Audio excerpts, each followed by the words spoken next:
Hi hello welcome to NN media. నేను రాకేష్. 2 రోజుల క్రితం భారతీయుడు 2 కల్కి గురించి మాట్లాడుకున్నటువంటి తెలుగు సినీ పరిశ్రమ ఈరోజు పూర్తిగా ఇండియా ఫైల్స్ గురించి మాట్లాడుకునేటువంటి పరిస్థితి మనం చూస్తూ ఉన్నాం. మరి ఇండియా ఫైల్స్ ఈరోజు ఒక రాజకీయ నాయకుడిని, అలాగే ఆస్కార్ లెవెల్ అవార్డు విన్నర్ అటువంటి కీరవాణి గారి గొప్ప మ్యూజిక్లో ఒక అద్దంకి దయాకర్ లాంటి గొప్ప రాజకీయ నాయకుడిని సినిమా హీరోగా, గద్దరన్న లాంటి వాళ్ళని అందులో పాటలు పాడించి ఆ పాటకి ప్రజలకి నేనైతేనే బాగా సెట్ అవుతుంది ఈ పాట అని చెప్పేసి అందులో యాక్టింగ్ కూడా గద్దరన్న లాంటి వాళ్ళని చేయించినటువంటి ఒక గొప్ప ఫ్రేమ్లో వస్తున్నటువంటి బొమ్మాకు క్రియేషన్స్ తీసుకొస్తున్నటువంటి ఇండియా ఫైల్స్ గురించి ఈరోజు తెలుగు ప్రజలు అలాగే సినీ అభిమానులు అందరూ మాట్లాడుకునేటువంటి పరిస్థితి మనం చూస్తూ ఉన్నాం. మరి ఈరోజు ఆ బొమ్మాకు క్రియేషన్స్, అలాగే బొమ్మాకు క్రియేషన్స్కి అండగా ఉంటున్నటువంటి ఎడిటర్ నుండి మొదలుకుంటే కో డైరెక్టర్ వాళ్ళందరినీ కూడా మీ ముందు తీసుకొచ్చడానికి ప్రయత్నం చేస్తున్నాం. ఇండియా ఫైల్స్లో ఏముంది, ఇండియా ఫైల్స్ మరి కాశ్మీర్ ఫైల్స్, రజాకార్ ఫైల్స్ మనందరం చూసాము. వాటి విషయంలో ఇచ్చినటువంటి కాంట్రవర్సీ కూడా మనందరం చూసిన విషయం. మరి ఇండియా ఫైల్స్ ఇప్పుడు 2 తెలుగు రాష్ట్రాల్లో అలాగే 5 భాషల్లో వస్తున్నటువంటి ఈ సినిమా దేశవ్యాప్తంగా ఎంత సంచలనం సృష్టించబోతుందో ఆ టీంని అడిగి తెలుసుకుందాం. వెల్కమ్ టు ఎన్ఎన్ మీడియా అన్న. Madam, welcome to NN media. ముఖ్యంగా అన్న మిమ్మల్ని ఫస్ట్ అడుగుదాం అనుకుంటున్నా, ఎందుకంటే ఈ ఇండియా ఫైల్స్ అనే పేరు చూడగానే ముందుగా తెలుగు సినిమా ప్రేమికులందరికీ గుర్తొచ్చేది రజాకార్ ఫైల్స్, కాశ్మీర్ ఫైల్స్ అనేది చూసాం. కాబట్టి ఆ మోడల్లో మీరు ఏమన్నా మళ్ళీ కాంట్రవర్సీ కోసం ఇండియా ఫైల్స్ని తీస్తున్నారా? ఒక ఉద్దేశంతో చేసింది సినిమా కాదు అది. కాంట్రవర్సీ అనే ఒక సబ్జెక్ట్ పెట్టుకొని ముందు పోయిన సినిమా కాదు అది. సో ఇండియా ఫైల్స్ అనేది మనం ఇండియాలో ఉంటున్నాం, మన గురించి మనం తెలుసుకోవడం తప్పేం కాదు. ఫిలిం అనే మాధ్యమం అనేది చాలా పవర్ఫుల్ మీడియం. సో 2 గంటల్లో అన్నీ మానేసేసి మనం చెప్పేది, మనం చూసేది చూస్తాం అన్నట్టు. అంటే దృశ్య రూపము, శ్రావ్య రూపము జనాలను చాలా ఇన్ఫ్లుయెన్స్ చేస్తుంది. అది ఎన్లైట్మెంట్ చేస్తుంది. అంటే ఎంత ట్రిగ్గర్ చేయాలో అంత ట్రిగ్గర్ చేసే ఒక మంచి మీడియం అది. సో 10,000 సంవత్సరాల చరిత్ర నుంచి కాన్స్టిట్యూషన్ ఏరా వరకు జరిగే ఒక వ్యవస్థని మనకు కల్చరల్ డిఎన్ఏ రూపంలో మనని ఎలా ట్రావెల్ చేపిస్తున్నా అన్న ఒక సబ్జెక్ట్ని మూవీ చేయడానికి ట్రై చేసామన్నమాట. బొమ్మకు క్రియేషన్స్ అనేది ఇంతకుముందు ఆల్రెడీ శరణం గచ్చామి, లేదంటే 132 నేషనల్ అవార్డ్స్ తీసుకున్నటువంటి ఇట్లు అమ్మ లాంటి సినిమాల్లో మేము చూసాం. బొమ్మకు క్రియేషన్స్ ఏది తీసుకొచ్చినా కూడా అది కంపల్సరీ సెన్సేషన్ అవుతుంది. ఇప్పుడు ఇండియా ఫైల్స్కి సంబంధించిన విషయంలో అసలు ఏ రకం మీకు ఎందుకు అనిపించింది అద్దంకి దయాకర్ లాంటి రాజకీయ నాయకుడిని సినిమాలో పెట్టాలని? ఎందుకంటే సినిమా మీరు అడిగితే ఒప్పుకునే వాళ్ళు హీరోలు కొంతమంది ఉన్నారు, చేయొచ్చు. లేదంటే మీరు అనుకుంటే కొత్త హీరోలను పెట్టి కూడా సక్సెస్ చూపించగలుగుతారు. మరి రాజకీయ నాయకుడైనటువంటి అద్దంకి గారిని తీసుకురావడానికి పరిస్థితి రియల్ టైమ్ పొలిటీషియన్ అనేది యాప్ట్ అయింది నేను చేసుకున్న ఒక స్క్రిప్ట్కి. So Dayakar is right option, right pick అన్నట్టు. అంటే ఐ పిక్డ్ అప్ అయింది. సో అలా ఆయన హీరోగా ప్రపోజల్ చేసి ఆ కథను కొద్దిగా ఎక్స్ప్లెయిన్ చేసి దెన్ డెఫినెట్గా డిస్కంఫర్ట్ ఉంటుంది ఇనిషియల్గా. ఏదో ఆయన ఆశపడ్డాడు ఏదో సినిమా చేద్దామని చెప్పి. బట్ ఇక నాకు తెలుసు కదా మూవీ ఎలా పాత్ జర్నీ ఉంటుందని. So I took attempt for some time. So ఇనిషియల్గా ఒక 2-3 డైలాగ్ చేసి కెమెరా ముందు పెట్టాను ఇలా ఇలా అనేసేసాడు. బట్ రెగ్యులర్గా టీవీ ఛానల్లో అయితే అసలు మామూలుగా ఉండదు ఎక్స్ప్రెషన్స్. బట్ ఎప్పుడైతే షూటింగ్ చేస్తున్నాం హీరోగా షార్ట్ పెట్టాము అని అనగానే కథ ఇలా ఇలా అనేసేస్తాడు.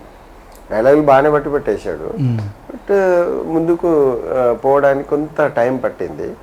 సో ఎందుకైనా మంచిదని ప్రొఫెషనల్స్ని పెట్టేసి ట్రైనింగ్ నేర్పించి 4-5 months. మీరు చెప్తున్న అంశానికి బయట ఉన్న టాక్కి మధ్యలో వ్యత్యాసం ఎట్లుందంటే, మీరేమో స్టోరీకి అద్దంకి గారు సెట్ అవుతారు కాబట్టి మేము తీసుకున్నామని మీరు చెప్తున్నారు. కానీ ఇప్పుడు తెలుగు ఇండస్ట్రీలో ఎట్లా జరుగుతుందంటే వైఎస్ఆర్సీపీకి ఒక నచ్చినట్టు ఒక సినిమా తీసుకోవడం వైఎస్ఆర్ గారి మీద, కానీ లేదంటే టీడీపీ వాళ్ళకు ఫేవరబుల్గా ఒక సినిమా తీసుకోవడం, బీజేపీ ఫేవరబుల్గా ఒకటి సినిమా తీసుకోవడము, ఇట్లా జరుగుతున్నాయి. వాటిలాగానే ఇప్పుడు కాంగ్రెస్ ఏదైతే ఉందో, అంటే బయట కాంగ్రెస్ అని కూడా అంటున్నారు, కాంగ్రెస్ చేపిస్తున్న సినిమానే బొమ్మాకు క్రియేషన్స్లో వస్తున్నటువంటి ఇండియా ఫైల్స్ అనేది ఒక టాక్. దానికి మీరేమంటారు? ఇప్పుడు అనుకోవడంలో ఎంతైనా నడుస్తుంది అది. మీరు కాంగ్రెస్ అన్న ఫండ్ పెట్టడం అనేది అది not easy job. The story అనేది అది లైన్ వచ్చింది గద్దరన్న నుంచి ప్రపోజల్. ఎందుకంటే ఫిలిం అనేది బాగా ఇన్ఫ్లుయెన్స్ చేస్తుంది. గద్దరన్న టైంలో ఆయన పాట ఇన్ఫ్లుయెన్స్ చేసేది. సో ఇప్పుడు మాడిఫై అయింది, generations changing there options. So అందుకనే పొలిటీషియన్స్ కూడా పార్టీస్ కూడా ఈ ఫైల్స్ అని నువ్వు ఏదైతే చెప్పావో అలా వచ్చేసి వాళ్ళ యొక్క కంటెన్షన్ ఎక్స్ప్రెస్ చేయడానికి ట్రై చేస్తుంది. ఇట్ ఈస్ షార్ట్ కట్ అన్నట్టు. So maybe half way through you can tell that thing. But ఏ పార్టీకి కొమ్ము కాసిన సినిమా కాదు ఇది. ఒక ఇండియా యొక్క ఇండియా యొక్క ప్రొఫైల్ని, ఇండియా యొక్క కంటెంట్ని నిజాయితీగా ఎక్స్ప్రెస్ చేసే ఒక డొమైన్ ఇది. సో దానిని మనం చెప్పడానికి చేస్తున్న ప్రయత్నం అది మూవీ. సో అది ఏ పార్టీకి సంబంధించింది ఏం కాదు. బట్ డెఫినెట్లీ ఒక పొలిటికల్ లీడర్నే ప్రిఫర్ చేశాం కాబట్టి, కాంగ్రెస్ నుంచి పికప్ చేశాను కాబట్టి అందరు అలా అనుకోవడం తప్పేం లేదు. అంటే ఇక్కడ రెండు రకాలు ఉంటాయి. ఒకటి ఎందుకంటే అద్దంకి గారు అంటే ఫైర్ బ్రాండ్, దేనికి ముఖ్యంగా ఈ బహుజనవాదం మీద కానీ మిగతా విషయాలు కానీ కాంగ్రెస్ పార్టీకి ఉన్న ఒక ఆయుధం అనుకోవచ్చు ఆయన. సో ఆయన ఒప్పుకొని తీస్తున్నారు. ప్లస్ గద్దర్ లాంటి వాళ్ళు కూడా ఈ సినిమాకు మీకు చాలా సపోర్ట్గా ఉన్నారు అని అంటే ఏదో ఇది పెద్ద ఎత్తునే జరుగుతుంది కుట్ర అనిపిస్తుంది మాకైతే. ఏ కుట్రలు లేవు, పంచాయతీలు లేవు, ఏం లేవు. గద్దరన్న ఆలోచనలు చాలా గొప్పవి అన్నట్టు. ఆ ఆలోచనలో కొంత నేను ఒక మేనిఫెస్టేషన్ చేసిన మూవీ రూపంలో. దట్ ఈజ్ ఒక గుడ్ టర్నింగ్ అని నేను చెప్పొచ్చు. దానిలో భాగంగా అద్దంకి దయాకర్ వచ్చి ఆడ కూర్చున్నారు యాజ్ ఎ హీరోగా, అంతే. చూస్తామన్నా మీరు అంటున్న మాటలు అయితే మరి ఇది కాంగ్రెస్ కాదు అని నిరూపిస్తే లేదా అనేది సినిమా రిలీజ్ అయినాక చూద్దాం. మేడం మీ విషయానికి కీరవాణి గారు యాక్చువల్లీ మాట్లాడిందే 3-4 నిమిషాలు అయినప్పటికీ కూడా ఫస్ట్ ఎత్తుకోవడం మీ గురించి ఎత్తుకున్నారు. ఆ ఫ్లైట్లో వెళ్తున్నప్పుడు మీరు ఏంటి తినుబండారాలు అవి తీసుకొచ్చారు, అవి మేము తినలేకపోయాము, దయచేసి ఇంకోసారి అట్లా ఇబ్బంది పెట్టకండి అమ్మ అని. అంటే అది వేదిక మీద మిమ్మల్ని పొగడడం కోసం అన్నదా, నిజంగానే అట్లా జరిగిందా?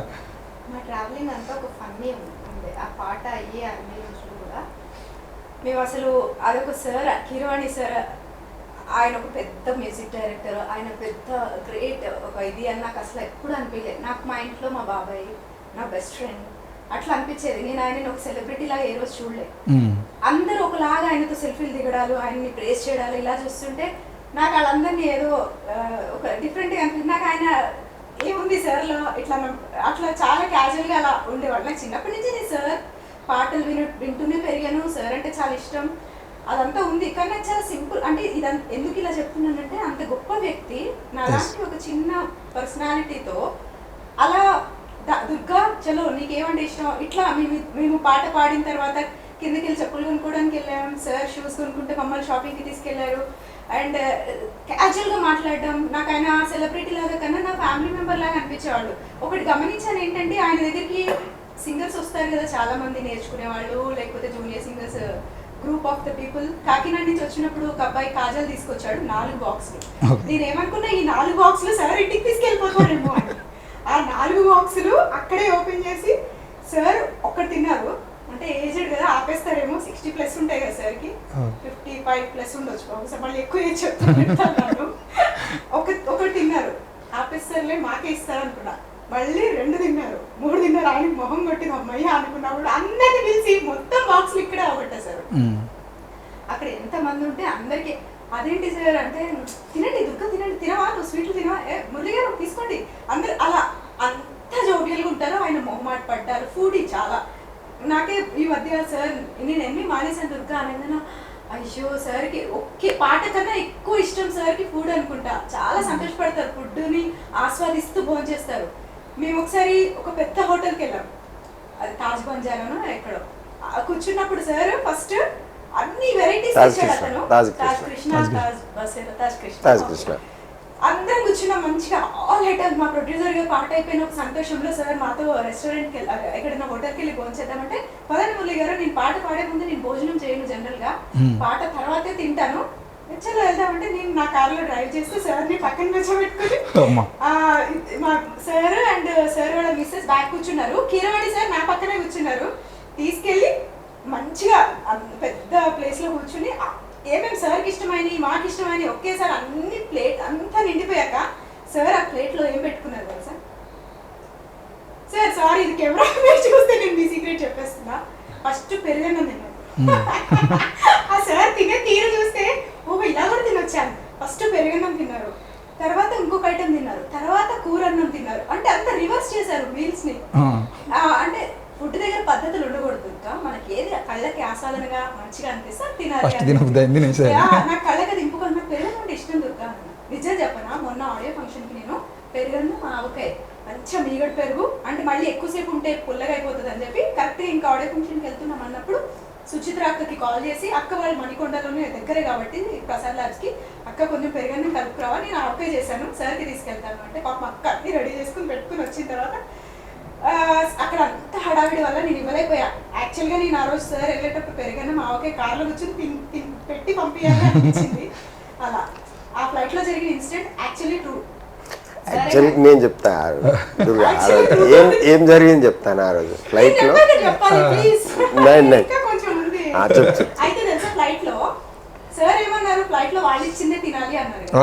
కానీ మనకి పడదు, వాళ్ళు ఇచ్చేది ఏదో పిచ్చిమేమో ఇస్తారు, మనకు ఆకలి వేస్తుంది. మనకు హోమ్ ఫుడే అలవాటు అనుకోండి, ఫ్లైట్ లో ఇచ్చే చెత్త అలవాటు ఉండదు. సార్కి చిరుతిళ్ళు అంటే చాలా ఇష్టం. మనము ట్రైన్ ప్రయాణం చేసినప్పుడు ఏం చేస్తాం, మంచిగా స్నాక్స్ తీసుకుని వెళ్ళి ట్రైన్ లో ఎక్కువ జర్నీ అయినా కూర్చొని తింటాం.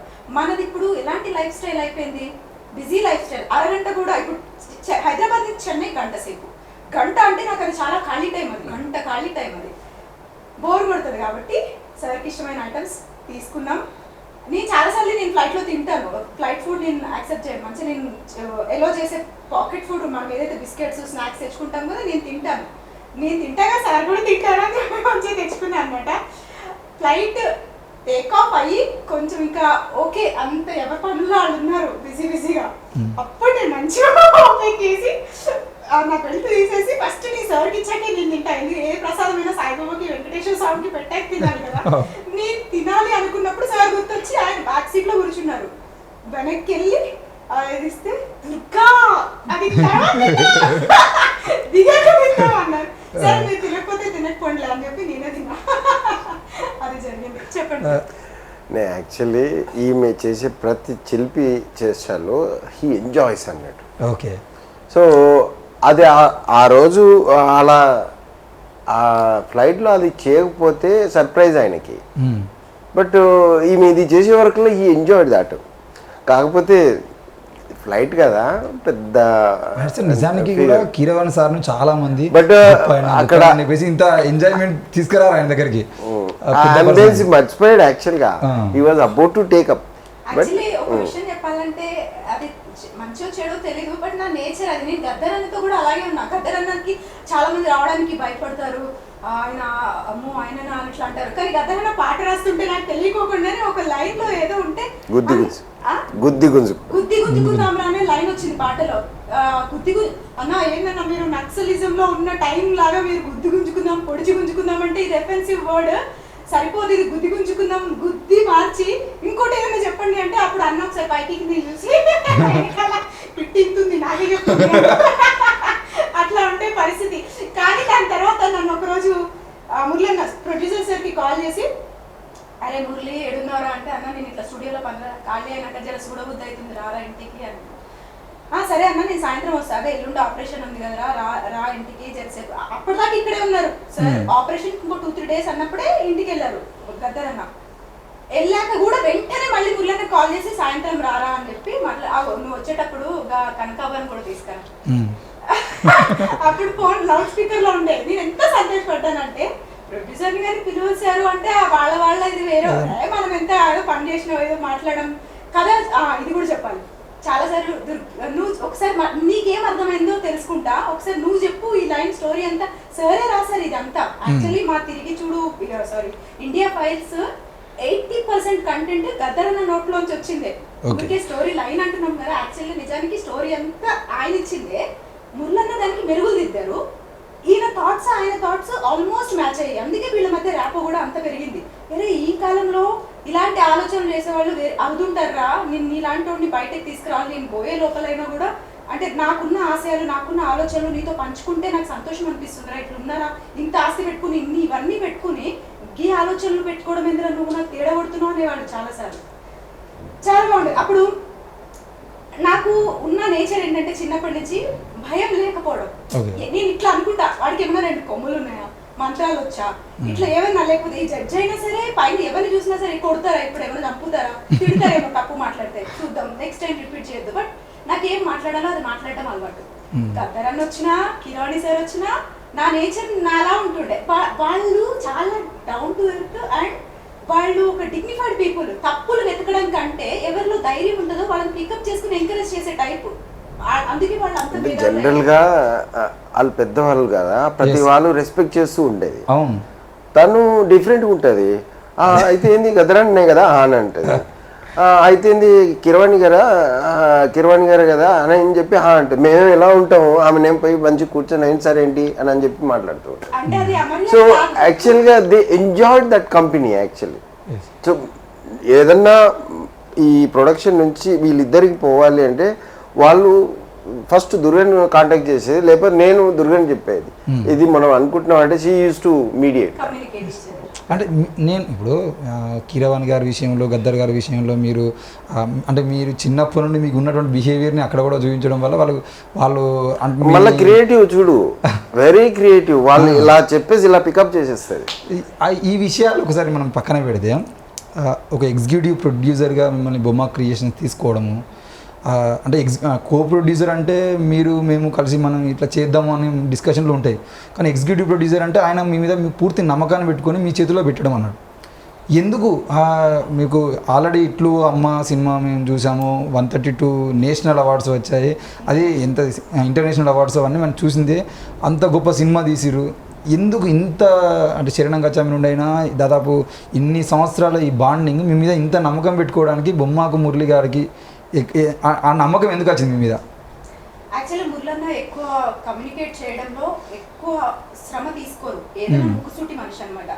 మనలాగా కన్విన్స్ చేయడం, నా నేచర్, నాది బ్యాక్గ్రౌండ్ సైకాలజీ కాబట్టి ప్రతి మనిషి ఒకటి కాదు అని నమ్ముతా. వాళ్ళ మనస్తత్వాలు వేరువేరుగా ఉంటాయి. ఎవరెవరితో ఎలా డీల్ చేయాలో మన నేచర్ని ఫాలో చేసుకుంటూనే వాళ్ళ బట్టి కూడా మనం మాట్లాడాలని అనుకుంటాం. మురళన్న ఏంటి అంటే నేను ఇలా ఉంటాను కదా, నాకు అడ్జస్ట్ అవ్వాలి మీరు, ఇఫ్ నాట్ నా టైం వేస్ట్ అన్నట్టు ఉంటుంది. ఎక్కువ ఆయన అంటే మైండ్ని ఇట్లా ఎక్స్ప్లెయిన్ చేయడంలో వేస్ట్ చేయరు. ఆయన అంతా క్రియేటివ్ ఇది ఉంటుంది కాబట్టి మనుషుల్ని డీల్ చేయడం పెద్దగా ఇష్టపడరు. ఉండి పోతే ఆ కైండ్ ఆఫ్ ఇదితో ఉంటుంది. అది యాక్చువల్లీ నేచర్, అది మంచిదే, టైం సేవ్ చేసి పెడుతుంది. ఊరికి పని పనులు అందరూ వచ్చి పిచ్చి పిచ్చి కథలు చెప్పి ఫిల్టర్ అయిపోతారు. నా దగ్గర ఏంటంటే ప్రతి వ్యక్తిలో ఏదో ఒకటి ఉంటుంది, మనం వదులుకోవడం. ఇప్పుడు అలా వచ్చిన వాళ్ళే మల్లిక్ కూడా, లిరిసిస్ట్ మల్లిక్ పర్సనాలిటీ చూసి కొంతమంది అనుకున్నారు ఏం రాస్తాడులే మనకు సెట్ కాదు, ఒకటి రాస్తే ఎటో పోతుండు, ఇది చెప్తే ఇంకోటి రాస్తుండు, ఇట్లుంటే స్టార్టింగ్ డేస్. తర్వాత నాకు ఆయన లైన్స్, ఆ పాటలో ఉన్నవి మన సినిమాలోకి ఆయన చెప్పిన తీరు మ్యాచ్ అవుతుంది, కనెక్ట్ అవుతుంది, ఒక్కసారి కన్సిడర్ చేయండి అని అంటే మళ్ళీ అప్పుడు మల్లిక్ని తెలుసుకున్నారు అనమాట. నేను ఇది ఎందుకు చెప్తున్నాను అంటే ఇనిషియల్లీ వాజ్ రిజెక్టెడ్, మళ్ళీ తను పట్టుకొని వచ్చేది మళ్ళీ నేను రీకన్సిడర్ వన్ థింగ్ అండ్ ఒకసారి ఆయనతో మాట్లాడు అని చెప్పేసి. నేను ఎందుకు ఆమెను బాగా బిలీవ్ చేస్తాను అని అంటే she's proven lady many a times. Okay okay నేను మళ్ళీ క్వశ్చన్ అడగకుండా సీదా మళ్ళీ వెళ్ళాను ఆయన దగ్గరికి. తీసుకొని అరే నాకు మంచిగా రాలేదు, ఆ పాయింట్లో ఎక్స్ప్లెయిన్ చేయలేకపోయాను, లేకపోతే నాకు అవుట్పుట్ నాకు కావాల్సింది రాలే అన్నట్టు. అంటే ఎక్కువసార్లు ఏమవుతుందనంటే మనం ఒక 1 crore పెట్టుబడి పెడుతున్నామనంటే దీన్ని నాకన్నా బెస్ట్గా ఖర్చు చేయడం కానీ మీ బెస్ట్గా చూపించే వాళ్ళ చేతిలో పెట్టాలనుకుంటున్నాం. ఒక మహిళగా తన చేతిలో ఇంత పెద్ద సినిమాను లేదంటే ఏ విషయంలో అయినా కూడా మీరు ఆ నమ్మకాన్ని అంతగా ఇవ్వడంలో గురించి నేను క్వశ్చన్ అడిగింది. నాకు అది ఇప్పుడు ఇట్లు అమ్మ అనే సబ్జెక్టు పిక్డ్ బై దుర్గ గారు. ఓకే. అండ్ దాంట్లో భాగంగా ఉమామహేశ్వరరావు గారు, రేవతి గారు, మధు అంబట్ గారు, ప్రవీణ్ పూడి గారు, వీళ్ళందరినీ పికప్ చేసింది తనే. అండ్ వాళ్ళకి కన్విన్స్ చేసింది how best this project is going to be. అని చెప్పి ఆ రెన్యూమరేషన్స్ కానీ అవన్నీ ఇంకా అంతకంటే బెస్ట్ ఎగ్జాంపుల్ నాకేముంటుంది, ఆమె ప్రూవెన్ పర్సన్ అని. నేను అటెంప్ట్ చేసా, ఫెయిల్ అయినా, and she attempted and successful. There are many examples అంతే. అంటే ఒక మూవీని ఒక బడ్జెట్ అని అనుకున్నాను, ఆ బడ్జెట్ కన్విన్స్ ప్రొడ్యూసర్ చేస్తారా ఇంకెవరైనా చేస్తారా అని అనేది అవతల వాళ్ళు కమర్షియలా లేకపోతే నాన్ కమర్షియల్ అనేది చూడరు. వాళ్ళ రెన్యూమరేషన్ని వాళ్ళు ఎలాగో ఫిక్స్ చేసి పెట్టుకుంటారు, అండ్ బడ్జెట్ కూడా అలానే ఉంటుంది. బట్ అలా మనకు అనుగుణంగా వాళ్ళని ట్యూనప్ చేయటం అనేది అది పెద్ద టాలెంటే అది. అండ్ ఇది టాలెంట్ అనే కంటే యాక్చువల్లీ కంటెంట్ ముఖ్యమా మీకు మనీ ముఖ్యమా అని అడిగేదాన్ని. ఫస్ట్ ఆఫ్ ఆల్ మీరు ఒక సినిమా ద్వారా కొంతమందికి డబ్బు వస్తుంది, ఒక సినిమా ద్వారా కొంతమందికి పేరు వస్తుంది. పేరు వస్తే డబ్బు ఆటోమేటిక్గా వస్తుంది. వాళ్ళు ఆల్రెడీ ప్రూవెన్ పర్సన్. ఇప్పుడు రేవతి గారు లాంటి వాళ్ళు ఎన్ని 3 నేషనల్ అవార్డ్స్ తీసుకుని ఆవిడ కూడా ఒక డైరెక్టర్. ఆవిడికి కథ విన్నాక మనీ దగ్గరికి వచ్చేసరికి నాకు అది ఈజీ అయిపోయింది అడగడం. ఎందుకు అంటే ఆవిడ కథ నచ్చుతున్నప్పుడు నాకు తెలిసి అంత పెద్ద వాళ్ళకి డబ్బులు పెద్ద ప్రాబ్లం కాదు, దీనికి నేను ఒక మెట్టు ఎదుగుతాను అన్నప్పుడు వాళ్ళ డబ్బుల్ని కన్సిడర్ చేయరు. సో నేను ఆ విధంగా కన్వే చేయడంలో సక్సెస్ఫుల్ అయ్యాను అనుకోవచ్చు. ఇంకొకటి ఎగ్జిక్యూషన్లో ఉమెనే కరెక్ట్ అనిపిస్తుంది. ఇప్పుడున్న తెలుగు ఇండస్ట్రీ, బాలీవుడ్లో అయితే చాలా మంది ఉమెన్ ఎగ్జిక్యూటివ్ ప్రొడ్యూసర్స్ ఉన్నారు, కానీ మన తెలుగు వాళ్ళు ఎంకరేజ్ చేయలేదు. కానీ మన తెలుగు వాళ్ళకి ఆడవాళ్ళ మీద చిన్న చూపు. ఈ విషయంలో నేను చాలా అంటే బాధపడతా. తెలుగు ఇండస్ట్రీకే ఆడవాళ్ళు అంటే ఒక్క ఏదో ఏమంటారు ఫిగర్ మెయింటైన్ చేయడానికి ఆడవాళ్ళు, హీరోయిన్గా ఉండడానికి ఆడవాళ్ళు అలా అవుట్డేటెడ్, లేకపోతే ఒక పీరియడ్ తర్వాత వాళ్ళు అవుట్డేటెడ్. వాళ్ళ నాలెడ్జ్ని వినియోగించుకునే డైరెక్టర్లు, ప్రొడ్యూసర్లు వేళ్ల మీద కూడా లేరు, లెక్క పెట్టాలి అలా కూడా లేరు మన టాలీవుడ్ ఇండస్ట్రీ. అయితే నేను చెప్పబోయేది ఏంటంటే ఉమెన్ ఎగ్జిక్యూషన్ ఆల్వేస్ సక్సెస్ఫుల్. ఇప్పుడు హస్బెండ్ ఒక 100 రూపాయలు ఇచ్చి దీంతో అడ్జస్ట్ చేయి ఈ నెలంతా అంటే పక్కా అడ్జస్ట్ చేస్తుంది. 1,00,000 రూపాయలు ఇచ్చి అడ్జస్ట్ చేయమంటే ఆమె 100 ఎక్స్పీరియన్స్ ఉంది కదా, దానికి దాచిపెట్టి వచ్చే నెలలు కూడా చేసే టైప్, ఇంకో 6 నెలలు కూడా గడపగలుగుతుంది. అట్లాంటప్పుడు అంటే ఆమెలో డిఎన్ఏలోనే ఉంది ప్రతి ఒక్కదాన్ని పొదుపుగా ఎలా వాడాలి. నా డిఎన్ఏలో మా అమ్మ వాళ్ళతో అలా వచ్చిందేమో, నేను పిసినారితనం చేయలేదు, కానీ మేము 1,00,000 రూపాయలు ఈ రోజు సపోజ్ ఒక సీన్కి ఇవి ఎక్విప్మెంట్ నాకు ఆర్ట్ డైరెక్టర్ వచ్చి మేడం నాకు ఇవి కావాలి అన్నాడు, కావాల్సినవి అన్ని మాకు లిస్ట్ చేసుకుంటాం పొద్దున్నే, ఈ రోజు ఖర్చులు ఏమవుతుంది ముందే అవుతుంది, బట్ నేను ఏవైతే ఖర్చు పెడుతున్నామో అది సినిమాలో కనబడుతుందా అని అడిగాను. ఇప్పుడు మనం పెట్టే ప్రతి రూపాయి స్క్రీన్ మీద కనబడాలి, డబ్బుల రూపంలో కాకపోయినా ఒక ఐటెం ని తెచ్చామంటే అది వేస్ట్ చేయొద్దు. అండ్ నేను ఒక పర్సనాలిటీని నిలబెడుతున్నాను అంటే వాళ్ళని నేను అపాత్రదానం చేస్తున్నానా, వాళ్ళకి అనవసరంగా పే చేస్తున్నానా, వాళ్ళు డిజర్వ్డ్ పీపులా, ఇది కూడా నేను ఎంక్వైరీ చేసుకుంటా. వాళ్ళ ఆర్ట్కి తగ్గ పారితోషికం ఇవ్వడంలో నాకు నేను తోపని ఫీల్ అయిన అప్పట్లో. లక్కీగా మేము వేసుకున్న బడ్జెట్లోనే ఫినిష్ చేయగలిగాం. కొంతమంది అంటారు it was a great project actually. దొరికిన ఒక ఆనుమత్యం అనుకోవచ్చు.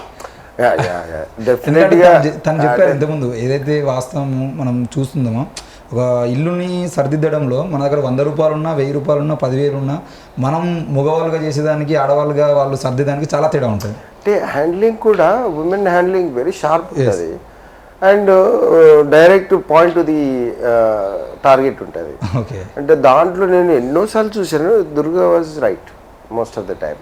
అంటే ఫిలిం ప్రొడక్షన్లో కొంత ఉమెన్ డామినేషన్ అనేది డెఫినెట్గా ఉంటే బాగుంటుంది అని అనుకుంటాను.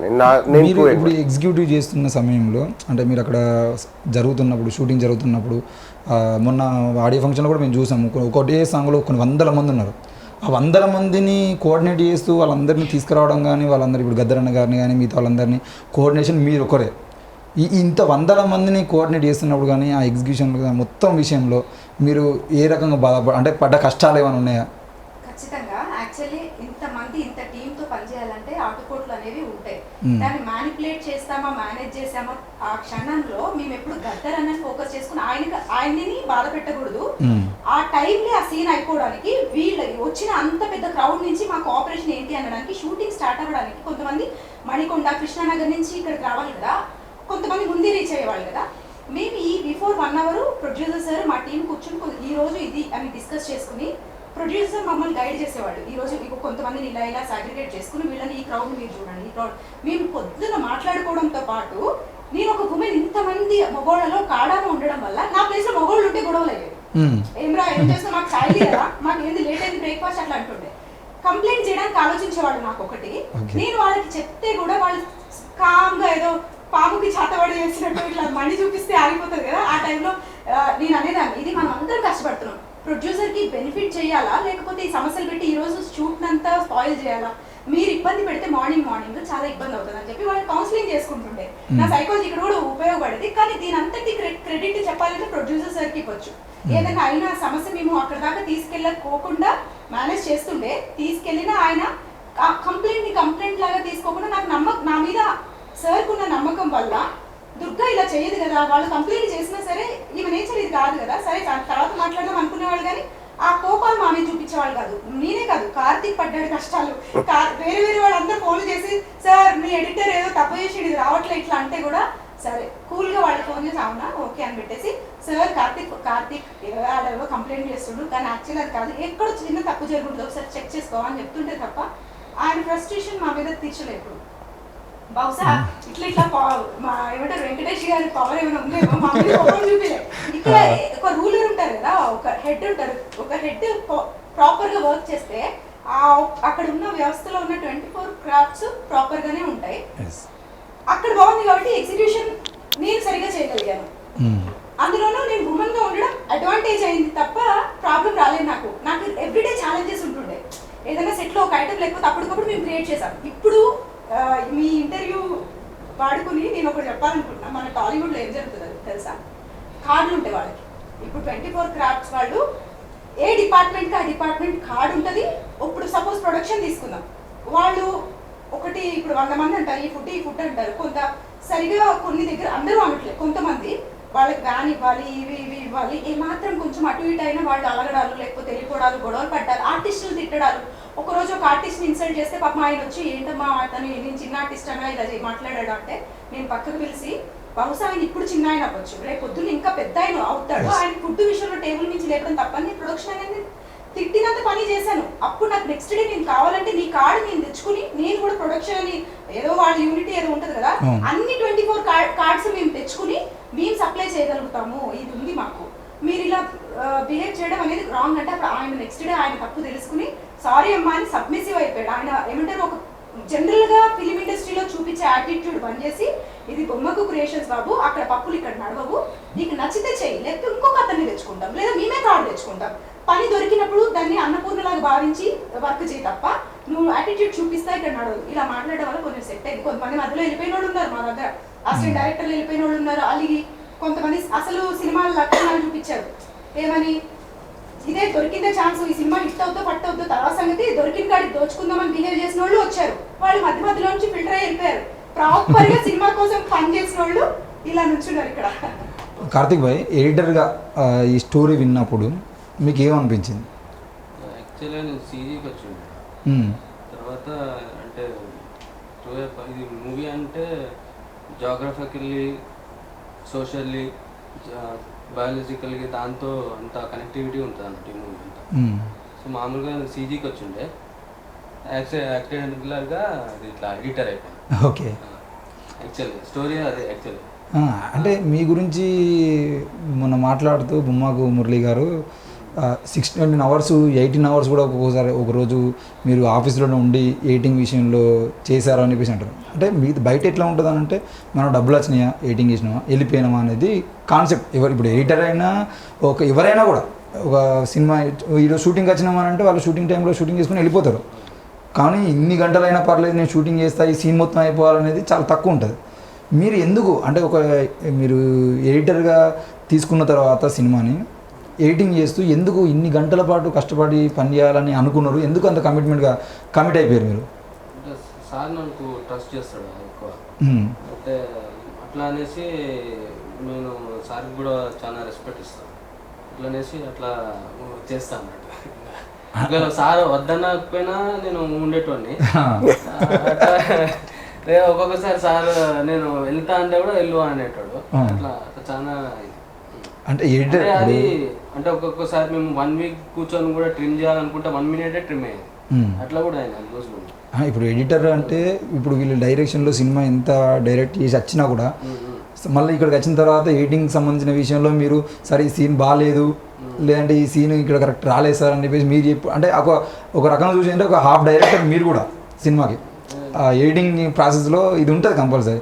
ఇక్కడ ఇది బాగా రాలేదు, ఇక్కడ కట్ చేయాలి, లేదంటే ఇక్కడ ఈ సీన్ మిస్ అయినట్టు అనిపిస్తుంది సార్, లేదంటే వీళ్ళు అన్ని రకాలుగా చూసేదంటే ఒక హాఫ్ డైరెక్టర్ మీరు కూడా అంటారు కదా.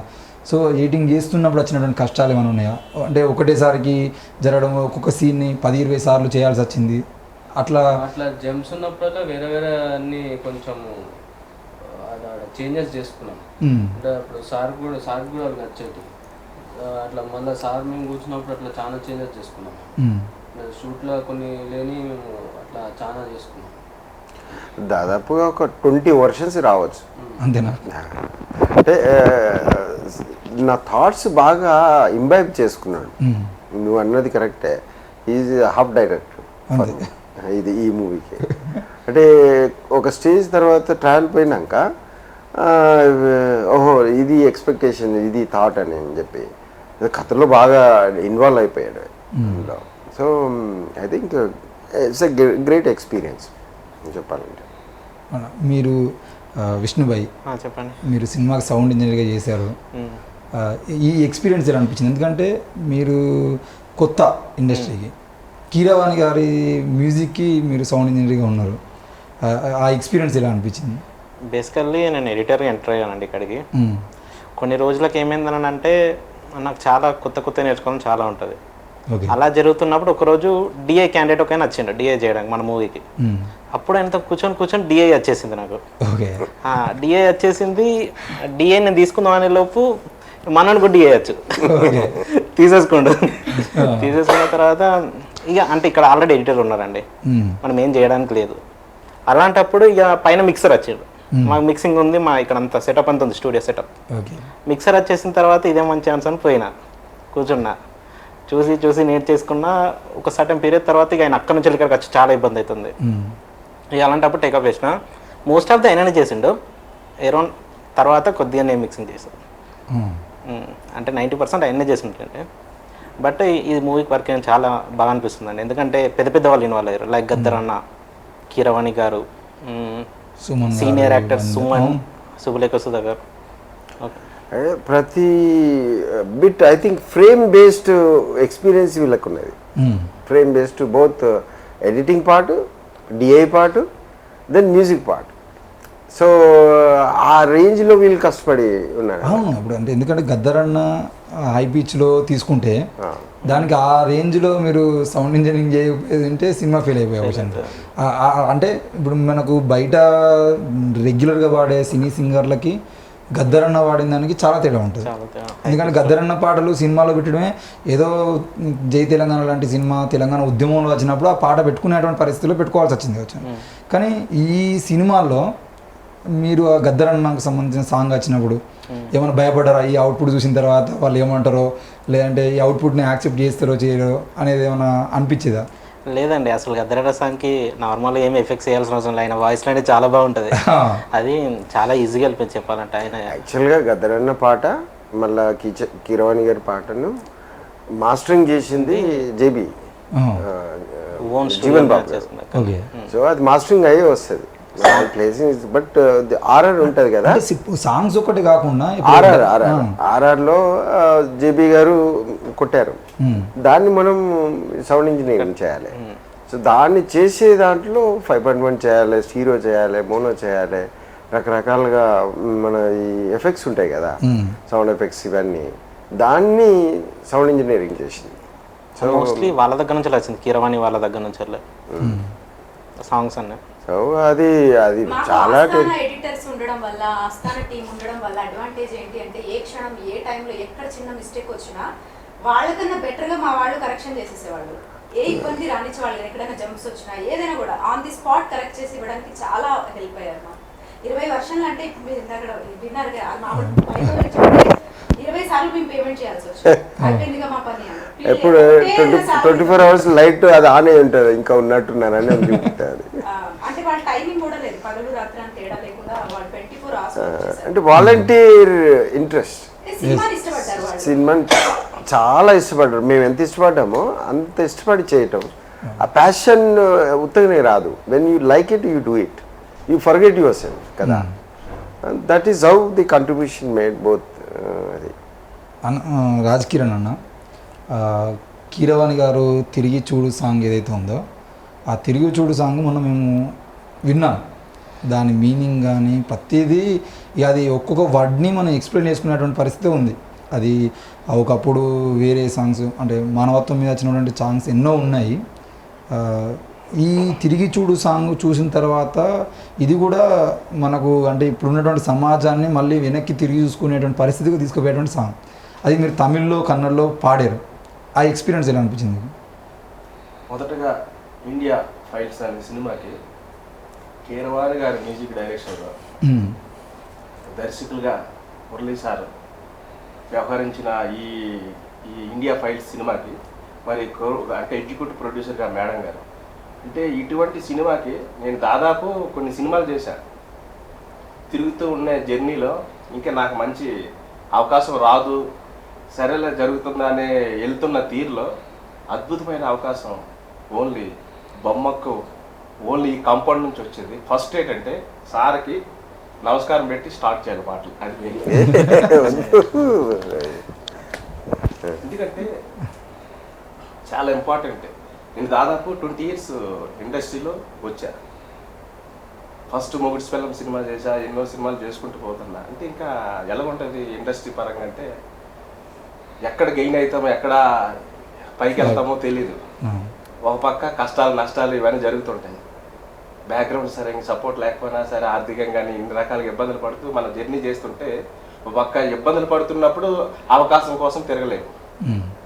ఇలాంటి సిచ్యువేషన్లో ఇక నాకు వెళ్తున్న జర్నీ అద్భుతమైన జర్నీ. అంటే ఒక ఆస్కార్ విన్నర్ ఎవరు? Keeravani sir.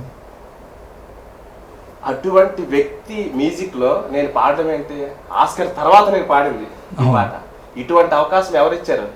Only Murali sir. Okay, మరి నేను ఆస్కార్ తీసుకున్నానేమని ఫీల్ వచ్చింది నాకు. నిజం sir, thank you very much. నిజంగా 100% ఏంటంటే మరి అటువంటి దానికి తిరిగి చూడు అనే పాట అద్భుతమైన లిరిక్స్ మౌనిశ్రీ గారు రాశారు. అలాగే ఆ ట్యూన్ కూడా అద్భుతంగా మరి సారు మ్యూజిక్ చేస్తే అది అద్భుతంగా ఉంటుంది, దాంట్లో తిరిగి లేదు. ఇంకా దానికి తెలుగు, తమిళ్, కన్నడ నేను పాడాను. అది ఎలా జరిగిందంటే నేను ఒక వర్క్ మీద సార్ నన్ను నా వాయిస్లు విని చాలా బాగుంది వాయిస్, ఒకసారి పాడమని సార్ అడిగారు. పాడిన తర్వాత నువ్వే పాడాలని చెప్పారు. మురళీ సార్ విషయం చాలా చెప్పాలి అసలు, అంటే చెప్పడానికి కూడా ఇంకా టైం సరిపోదేమో, అంతగా చెప్పాలి. ఆయనతో వర్క్ ఎలా ఉంటుందంటే మన జర్నీ మనం ఈరోజు ఇక్కడ విశాఖపట్నం ఎక్కాము, మెడ్రాస్ రేపు దిగాలనే లోపు మధ్యలో వర్క్ నేర్చుకుంటాం. అంత వర్క్ ఇస్తారు, ఫ్రీ ఇస్తారు. తర్వాత రానోడు కూడా నేర్చుకొని వర్క్ 100% మంచి నెంబర్ 1గా ఈ కాంపౌండ్ నుంచి వెళ్తారు బయటకి. అంత మంచి అద్భుతమైన వర్క్ నేర్పించే కెపాసిటీ, నేర్పించే ఒక ఉన్నతమైన వ్యక్తి అంటే మురళీ సార్. అంత నేను గమనించా. తను అసలు కొంతమంది అంటే ఎంత పెద్ద సినిమాకి ఎవరెవరినో పెట్టి ఒక అద్భుతంగా సృష్టిస్తారు. సార్ ఏం చేశారు, ఎవరైతే ఎన్నిక లేనోలో వాళ్ళని తీసుకొచ్చి అద్భుతాన్ని సృష్టించిన మహాన్ వ్యక్తి. ఎందుకంటే అంత అద్భుతమైన ఇప్పుడు మొన్న ఆడియో ఫంక్షన్కి అసలు ఆ సినిమా మాటలు, వాయిస్లు, ఆ యొక్క చూస్తుంటే ఎడిటింగ్ కానీ పిక్చరైజేషన్ కానీ అసలు సినిమా మొత్తం చూస్తే మనం కూడా మారిపోతాం. అది ఎలా జరిగిందా ఇందా అనేసి అంటే ఒక రకమైన బాడీలో వైబ్రేషన్ మొదలవుతుంది. అంటే అది అంటే ఎంతో సార్లో ఉన్న పవర్ ఉంది. అది ఆ పవర్ బట్టి ఏంటంటే షేర్ చేశారు. అంత మంచి గొప్ప వ్యక్తి మురళీ సార్. నేనైతే పాడినప్పుడు అసలు నేను చాలా పాటలు పాడా, కానీ ఈ పాటలు పాడినప్పుడు నాకు అద్భుతమైన అంటే అసలు ఇంత మంచి వాయిస్ నాలో ఉందా అనిపించింది ఈ పాట ద్వారా. ఒకసారి మీ వాయిస్ వినిపించండి. అదంటే నేను ఎప్పుడో పాడాను కాబట్టి కొన్ని లిరిక్స్ ఇది ఐడియా లేదు, బట్ చిన్న హమ్మింగ్ చేస్తా. తమిళ్ది. వియంది పారు తాని నానా తని నానా తని నానా తాని నానా తాని నాని నాని నానా తాని నాని నాని నానా తని నాని నాని నాని నా వియంది పారు తాని నా అసలు ఆ పాట వింటే ఇప్పుడు పాడినప్పుడు కూడా అంత అద్భుతంగా అనిపిస్తుంది, అంత మంచి అద్భుతమైన రాకేష్ పాట. మేము సాంగ్ రికార్డ్ చేసేటప్పుడు దాదాపుగా కీరవాణి గారు వస్తూ ఉంటే అలా స్టూడియో మేము ఎక్కడ చేసాము, జూబ్లీ కదా దుర్గా, జూబ్లీ 10లో చేసాం మేము. కార్ దిగేసి వస్తున్నప్పుడు తిరిగి చూడు అని చెప్పుకుంటూ వస్తూ ఉంటాయి. అక్కడికి నుంచి వెళ్ళి మేము అది దుర్గా చెప్పినట్టు దాని పేరేంటి కాకినాడ కాదా ఉంది కదా, ఎవరో వచ్చారు అలా శిష్యులు వచ్చి అదంతా తినేంతసేపు ఈ పాట పాడుతూనే ఉన్నాడు. అసలు ఎక్కడన్నా ఇలా పోతూ ఉంటే తిరిగి చూడు అంటే అంత రిథమాటిక్గా ఉన్నది. ఆ ఇంటర్వ్యూస్ ఏవైతే చేసాడు చూడండి వర్క్, వావ్ ఒకటి మిస్ అయింది అని చెప్పి 2 రోజులు ఆగి మళ్ళీ అది షహనాజ్ వాళ్ళు అవన్నీ తీసుకొచ్చి మళ్ళీ పెట్టించారు. అంటే ఏదన్నా మళ్ళీ ఒక ఇది తక్కువైంది కదా మురళి గారు అని చెప్పేసి మాకేం తెలియదు మ్యూజిక్ గురించి, బట్ మమ్మల్ని ఇన్వాల్వ్ చేసేవారు. And Durga takes lot of things, she is a very good analyser. అంటే ఒక డెసిషన్లో రైట్ పిక్ తీసుకోగలుగుతుంది. ఈ పాట రిఫరెన్స్ అని అది ఒక పాట ఉన్నది కదా మనం వీణతో చేసింది మర్యాద రావణ, ఓ పాట ఖాళీ వీణతోటే హిట్ అయింది చూడు, అలా మొత్తం టీం అంతా పరిచయం చేశాడు. సీతారామయ్య గారు మనవరాలు. మనవరాలు ఇది అది violin. వైలిన్. పూసింది పూసింది ఆ టీం అంతా వచ్చేది. అప్పుడు Violin. వాళ్ళు 80s batch. అరే ఎంత బ్యూటిఫుల్ ఎక్స్పీరియన్స్ తెలుసా, పెద్ద స్టూడియో అది. చూసేవరకు ఎంతో 35 మెంబర్స్ని పిలిచారు. ఇంతగానో ఏంటి అని చెప్పేసి ఒక పాట అంటే ఏ రేంజ్లో ఊహించుకుంటారనేది చూస్తున్నాం. అది అంటే ఇదే సినిమాలో మీరు ఇంకో సాంగ్ కూడా వందే మాత్రం అనే సాంగ్ కూడా పాడారని చెప్పేసి ఉన్నది. అంటే ఆ సాంగ్ పాడారు కదా ఒకసారి, దాన్ని అది దానికోసం చెప్పాలి. ఈ పాట పాడిన తర్వాత సార్ నన్ను గమనించి మరి ఇండియా ఫైల్ మీద అంటే టైటిల్ సాంగ్ చెయ్యాలి అని చెప్పారు సార్. ఓకే సార్ ఎలా అంటే చెప్తారు, లీడ్ ఇస్తారు. ఆ లీడ్ ఎలా ఉంటుంది అంటే ఖచ్చితంగా హార్ట్ టచ్ అవుతుంది. తర్వాత పక్క లీడ్ ఎవరంటే మేడం గారు, మామూలుగా కాదు. మేడం గారు ఇందాక కిరవాణి సార్ అన్నారు కదా తిరుబండాలు సార్, అది మాత్రం మేము కూడా అనిపించాం. ఇక్కడ రికార్డింగ్ థియేటర్కి వచ్చినప్పుడు మేడం గారు వస్తే ఇంకా అన్ని వచ్చేస్తాయి, మాకు తిరగలేదు, అన్ని ఆల్ ఐటమ్స్ వస్తాయి. అసలు మా ఇంట్లో వాళ్ళ అమ్మనాలు పెట్టలేదు కానీ మేడం గారు మాత్రం తెచ్చి అన్ని రికార్డింగ్ అన్ని మొత్తం మేము చూడలేనివి కూడా అన్ని పెట్టి అప్ప ఎదురా నాకు నడిచి అంత అంటే అసలు మేడం గారు నిజంగా చాలా సపోర్ట్ చేశారు. యాక్చువల్లీ ఇందులో నిజం చెప్పాలంటే నాకు చిన్నప్పుడు చాలా తినాలనిపించేది, కానీ నేను అప్పుడు బహుశా అఫోర్డ్ చేయగలిగేదాన్ని కాదు. అలాంటప్పుడు నాలాగా అంటే అందరికీ తినిపెట్టడం నాకు ఎందుకో తెలియకుండా నేను సరిగా తినలేదు చిన్నప్పుడు. మా మమ్మీని అడిగితే ప్రొవైడ్ చేయగలుగుతుంది కానీ నాకు అమ్మని అడిగి ఇబ్బంది పెట్టాలనిపించేది కాదు. అమ్మ దగ్గర డబ్బులు ఉన్నాయో లేవో అడిగితే పాపం కదా ఇట్లా అనిపించేది. ఇక్కడికి వచ్చిన తర్వాత మన దగ్గర అవకాశాలు ఉన్నాయి కదా, అందరూ తిండి కోసమే పనిచేస్తాం, ఒప్పుకోరు ఎవరు. కోటి విద్యలు కోటి కొరకే అంటారు కదా, కానీ ఫుడ్ని పక్కన పడేసి డబ్బు వేట్లో పడుతున్నాం. దీన్ని ప్రేమిస్తూ ఆస్వాదిస్తూ అది లైఫ్ లో ఆనందాన్ని పొందుతూ పర్సనాలిటీ ఎక్సర్సైజెస్ చేసుకోండి, తినండి, ఎంజాయ్ చేయండి, డబ్బు సంపాదించుకోండి. అందుకే నాకు ఎప్పుడైనా ఎవరైనా ఉంటే నాకు తిండి పెట్టాలనిపిస్తుంది ఫస్ట్. మామూలు కాదు మాది స్టార్ట్ రికార్డింగ్ అంటే 7 గంటల టైం పంచువాలిటీ, మన టైమింగ్ అంటే ఖచ్చితంగా సార్ కానీ మేడం కానీ. మేము ఒకసారి తప్పిన సార్ మమ్మల్ని మన్నించేటంటే అసలు సార్ ఆ విషయంలో అసలు చాలా క్లారిటీగా ఉంటారు. వర్క్ విషయంలో సీరియస్ 100%.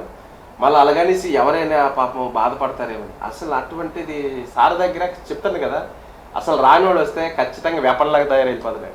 అంటే ఈ వందే మాత్రం సాంగ్ గురించి ఎందుకు అడుగుతున్నాను అంటే, ఈ వందే మాత్రం లాంటి పదాలు ఉపయోగించుకున్న పాటలు ఏవైతే ఉంటాయో అవి ప్రతి జెండా వందనంకి, అది ఆగస్ట్ 15th అయినా జనవరి 26th అయినా రెగ్యులర్గా అది కంపల్సరీ ప్లే అవుతా ఉంటుంది మనకి తెలియకుండానే.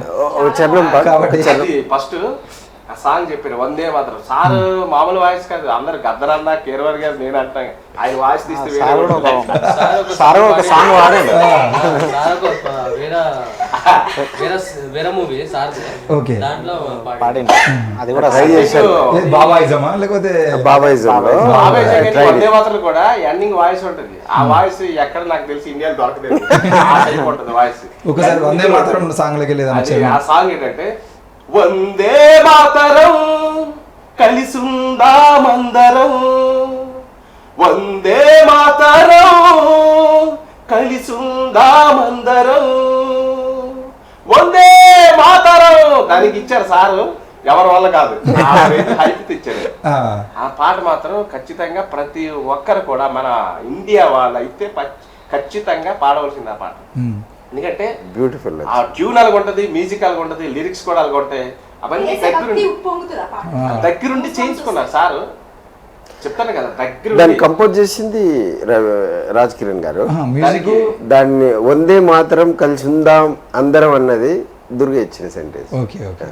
దానికి మ్యూజిక్ బట్ లిరిక్ చేసింది మల్లికే, but he made it wonder. Music మీరే, సింగింగ్ మొత్తం 5 భాషల్లో మీరే వాడినా?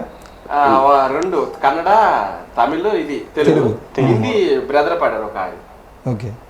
ఇది కూడా చాలా బాగా ఆపర్చునిటీ నిజంగా నేను కళ్ళలో కూడా ఊహించుకోలేదు. ఈ ఆపర్చునిటీ మీకు అంటే మేము ఇది ఒకటి నిజం, కెమెరా ముందు చెప్పచ్చలేదు తెలీదు. బుల్లి సార్ ఉన్న హ్యాబిట్ ఏంటంటే 10 రోజులకి ఒకసారి మా అందరికి పార్టీ ఇస్తుంది అనమాట.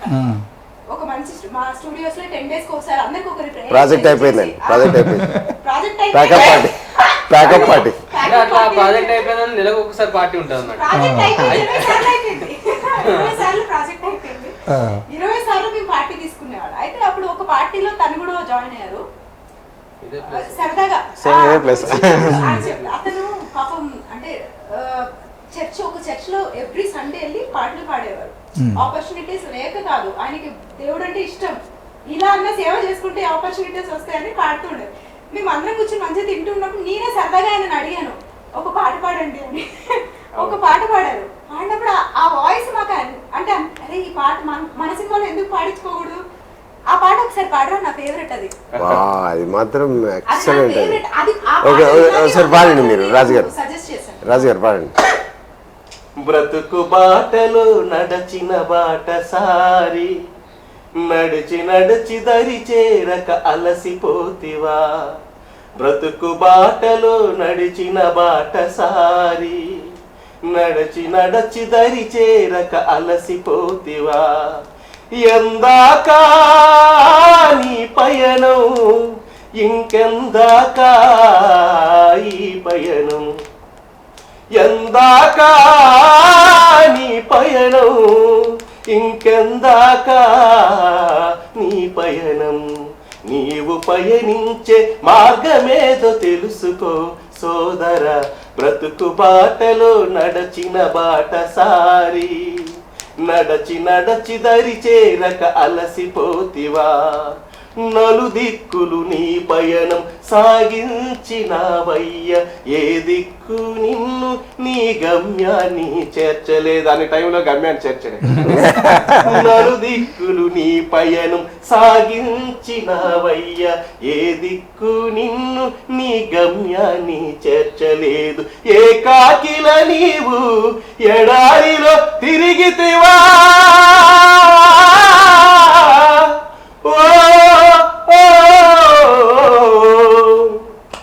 ఏకాకిల నీవు ఎడారిలో తిరిగితివా, బ్రతుకు భారమై గడుపుచున్న వేళ. నేను బ్రతుకు భారమై 20 సంవత్సరాలు జర్నీ చేస్తే గడుపుతున్న రోజు ఆదరించినారు, నన్ను ఆదుకున్నారు. మురళి సార్ ఈ హై పిచ్ నాకు నచ్చింది. ఈ హై పిచ్ ఇంత హై పిచ్ పాడే ఏ సింగర్స్ రిస్క్ చేయరు, గొంతు పోతుంది, 2 రోజులు పాడలేం, మళ్ళీ ఇలా భయపడతారు. ఎందుకంటే నేను చాలా మందితో పాడించుకునే టైంలో విన్నా, ఇంకొంచెం మీ వాయిస్ రేస్ మేడం ఇప్పటికే అయిపోయింది, ఇంతే మా లెవెల్ అన్నట్టు మాట్లాడారు పెద్ద సింగర్స్ కూడా. ఇతను ఏదైతే అది కానీ ఇది నా లాస్ట్ డే అన్నట్టు, ఇది నా అవకాశం ఇంకా రాదేమో అన్నట్టు గొంతులో ఉన్న గొంతునంతా పాడి తీసి పాడినప్పుడు ఇతనికి వందే మాత్రం సాంగ్ ఇవ్వాలనిపించింది. ఆ రోజు ఏదో క్యాజువల్ గా పార్టీ అనేది మాకు చాలా సరదా అన్నట్టు. పార్టీ అనేది ఒక రీజన్ కావాలి మాకు, ఎవరైనా బర్త్డే హరే పార్టీ అనేది. అట్లా పార్టీలో లేదండి, మా దగ్గర పార్టీలు బాగా అవుతాయి. పార్టీలు అనేది మాకు సరదా. అంటే మీ ఏది లేకపోతే ఏదన్నా పార్టీలో కీరవాణి గారు కూడా ఉందా? ఆయన వస్తేనే మా పార్టీ కదా. 2 times వచ్చారు, మేము 2 times ఒకసారి పార్టీ అయితే ఒకసారి మనం ఆడు పోయినప్పుడల్లా పార్టీ కదా. సో అంటే ఈ పార్టీ అనే ఒక ఎన్వైరన్మెంట్లో సరదాగా just we asked him to sing a song. అది that led to the song Vande Mataram. Hype ఇచ్చి దానికి చాలా ఫేమస్ సాంగ్ అవుతుంది ఇలాగే అది. ఉంటుంది వందే మాత్రం కూడా. కాకపోతే అసలు గూస్ బంప్స్ భయంకర ఒక చాలా మ్యూజిక్ బాగుంటుంది. కంపోజ్ చేసింది అతనే రాజ్ కిరణ్ గారు, లిరిక్స్ ఏమో మలిక్ గారు. మలిక్ అండ్ దుర్గా కూడా దాంట్లో లిరిక్స్ మలిక్ గారు. కోరస్ అండి మనం అంటే ప్రతి సీన్లో she has her knowledge skills. నాకు ప్రాస అంటే Scene లో కూడా. ఏదైనా ప్రాస కనిపెడితే ఏదైనా మాట ఇవ్వండి దానికి ఇంకో ప్రాస 4-5 ఇచ్చేస్తా. అట్లా వందే మాత్రం అనగానే అన్నాం అందరం అన్నా నేను. ఓకే. ఒక వినూత్నమైన uniting the people of India. Vande Mataram కలిసి ఉందాం అందరం. Yes. ఈ ఇప్పుడు ఈ సెంటెన్స్ సాంగ్ వస్తే దాదాపుగా ఇప్పుడు నాకు తెలిసి నెక్స్ట్ జెండా వందనం అన్నిటికీ ఈ పాట తిరుగుతూనే ఉంటుంది. that will unite. ఎవరు పాడారు అనేది కొంతమంది తెలియకపోవచ్చు, కానీ జనాలు మాత్రం దాన్ని ప్లే చేసుకుంటూ ఉంటారు. అన్న, మీరు స్క్రిప్ట్ రాసింది మీరే, స్క్రిప్ట్ మీది. స్క్రిప్ట్ అయిన తర్వాత మీరు ఒక సినిమాని ఈ రకంగా తీయాలని ఫస్టే ఊహించుకొని ఉంటారు. ఊహించుకున్న తర్వాత అది రికార్డింగ్ అయింది, ఎడిట్ టేబుల్ మీదకి వచ్చింది, అందులో ఫస్ట్ కట్ అయిపోతుంది. చూసిన తర్వాత మీరు స్క్రిప్ట్ రాసుకుని ఊహించుకున్నప్పటికీ సినిమా అంటే ఎడిట్ టేబుల్ మీదకి వెళ్ళి బయటకు వచ్చిన తర్వాత మీరు ఒకసారి చూసినప్పటికీ ఏదైనా బాధపడేటువంటి పరిస్థితులు వచ్చినాయా, లేదంటే మీరు అనుకున్న దానికి గొప్పగా వచ్చిందా? చాలా బాధపడ్డావు. అంతే. ఫస్ట్ కామెంట్ దుర్గా నుంచి వచ్చింది, మంచి డాక్యుమెంటరీ తీశారని. అండ్ తర్వాత మా కార్తీక్ ఆయన చెప్పడు జనరల్గా ఏమనుకుంటారో ఏంటో అని చెప్పి. ఒక ఫైటింగ్ ఉంటుంది అన్నట్టు, పెద్ద సీన్, మామూలు బిల్డప్ ఉండదు. జేబీ గారు మస్తు బ్యాక్గ్రౌండ్ మ్యూజిక్ ఇచ్చారు. ఫైటింగ్ సీన్ కనీసం ఎట్లా ఉంటుందంటే 7-8 minutes ఉంటుంది అన్నట్టు. సినిమా మేము ఫస్ట్ వర్షన్ 2 hours 40 minutes వచ్చింది. 2 hours 40 minutes. ఓకే, చూద్దాం ట్రిమ్మింగ్ ఏదని అని చెప్పి ఆ ఒక్క ఫైట్ సీన్ మేము 3 రోజులు చేసినాం. దాదాపు ఎంత 18 lakhs వర్త్ సెటప్ అన్నట్టు. ఇంక దాని మీద ఇంకా ఎన్నో ఉన్నాయి. అవి షూట్ చేసాము యాజ్ పర్ ది ప్లాన్ ప్రకారంగా. బట్ సినిమా అంతా ఏమైంది అంటే అదొక టైప్ మేము అటాచ్ చేసినట్టు అనిపించింది. సో దానిని ఎన్నో వర్షన్లు చేయడానికి ఎన్ని తంటలు పడ్డారో అన్ని తంటలు పడ్డారు. అంటే ఇప్పుడు ప్రాబ్లం ఉంది, ప్రాబ్లం ఐడెంటిఫై చేయడం గ్రేటెస్ట్ థింగ్. ఇక దాని మీద వర్క్ చేయటం వాళ్ళు దిట్ట. సో వాళ్ళు దే కేమ్ అవుట్, అంటే they critical thinkers. Durga and Karthik వీళ్ళంతా మాకు ఒక టేబుల్ ఉంటుంది, సెంటిమెంటల్ టేబుల్. అది ఏదైనా ప్రాబ్లం వస్తే ఏం మనం సీదా పోయి ఆడ కూర్చుంటాం. మేము ఇంక చర్చ స్టార్ట్ అవుతుంది అన్నట్టు. నేను పెన్ను సీరియస్గా పెన్ను పేపర్ పెట్టుకుంటా, ఏదో డేట్ తోటి స్టార్ట్ అవుతుంది అన్నట్టు. బట్ ఎండింగ్ వరకు సొల్యూషన్ వస్తుంది. అది అంటే ఈ సినిమాకి సంబంధించిన విషయంలో ప్రొడ్యూసర్ మీరే, డైరెక్టర్ మీరే.